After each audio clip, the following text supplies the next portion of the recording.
on Liquid Lunch TV for this week. It's another Friday. We made it through 4 consecutive weeks without being canceled, which is amazing. And I want to thank you, our audience, for continuing to tune in, put up with my antics, and Frank talking over me all the time. Yeah, we were worried people weren't watching, because if people were watching, we absolutely should have been canceled. Bill Cortez comes in the last call with us.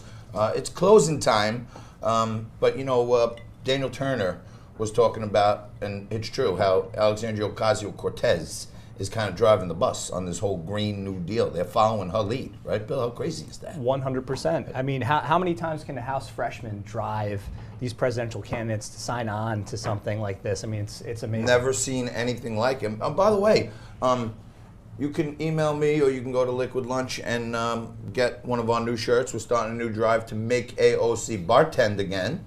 And maybe if Rich Valdez unseats her in his run for her. You know what? As a matter of fact, Valdez is in the New York Post today that he called AOC, gave her a new name, All Out Crazy. He's a friend of the show. Can we see if he's watching? Absolutely. Oh, he's a regular like that. Newsmax Let's viewer. call Rich. Very exciting. How's it going? Rich, how are you? Live on the air with John Tobacco, Bill Cortez, and the vast Newsmax TV audience. Congratulations on a great article in the New York Post today. Thank you, sir. So, hey, thanks, Rich, for taking the call from us. But we're talking about this AOC stuff, and I love that you call her All Out Crazy. You know, we're starting a new effort and trying to help you as much as we can to make AOC bartend again. But why is she driving the bus on the Green New Deal? Why are presidential candidates following a freshman? Well, I think it's emblematic of exactly what's going on in her district, where she's absent. She's completely absentee. And when you ask around, what are the top issues in the district? People are talking about jobs. They're talking about how she destroyed and sabotaged the Amazon deal and how she's not available, how she doesn't have a district office in the Bronx. So it's clear that when she comes out swinging with her first piece of legislation being the Green New Deal, she's not in step with her constituents. She's doing this to prepare herself for a national profile. To do what? I don't know. Maybe she wants to run the UN. Maybe she wants to become a nun. I have no idea. But I know it's very altruistic, and it has nothing to do with the good people in Jackson Heights and Throgsneck and the 14th district of the city. Well, Rich, we're going to have to get you in studio again soon, because you always have a lot to offer. But I do have to ask, you know, you just criticized your potential opponent for not having a district office set up in a timely manner. But as of now, you still don't live in the district, right? Are you the best messenger to be criticizing her as an absentee congresswoman?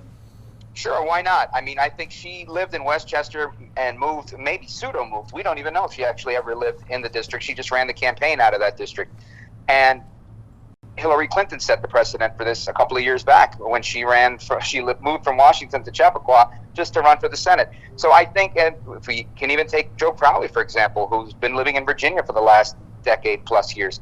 So, I mean, I think of all of these people, I spend more time in that district than any of them. And I physically live closer. My place in Jersey is 6-7 miles from there. So to that I say, bring it on. Rich, we'll have to see you in studio again soon. Thank you very much. Thanks, Rich.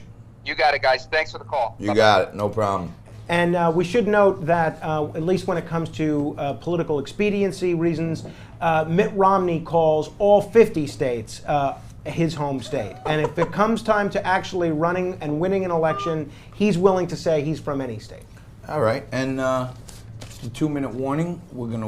Well, John, question of the day is, how are you going to sift through all those Korean emails of people entering the ABB coin contest? Well, look, I'm in communication with the ABBC Foundation.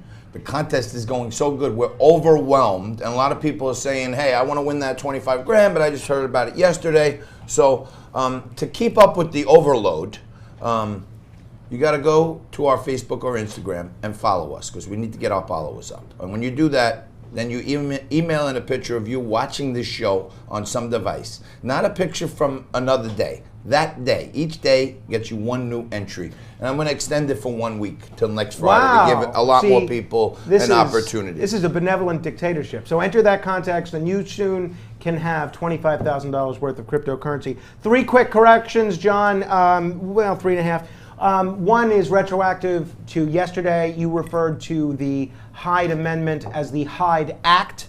It is not an act, but an amendment. Got it. This morning, you said that Joe Biden hasn't done anything in all his years in Washington when he's actually passed more legislation than any of the other presidential candidates. And you said that Bernie Sanders would be running for president every chance that he gets. This is only his second run for the presidency. And Dolph Lundgren is, of course, a fictional character, not a real person. Case closed.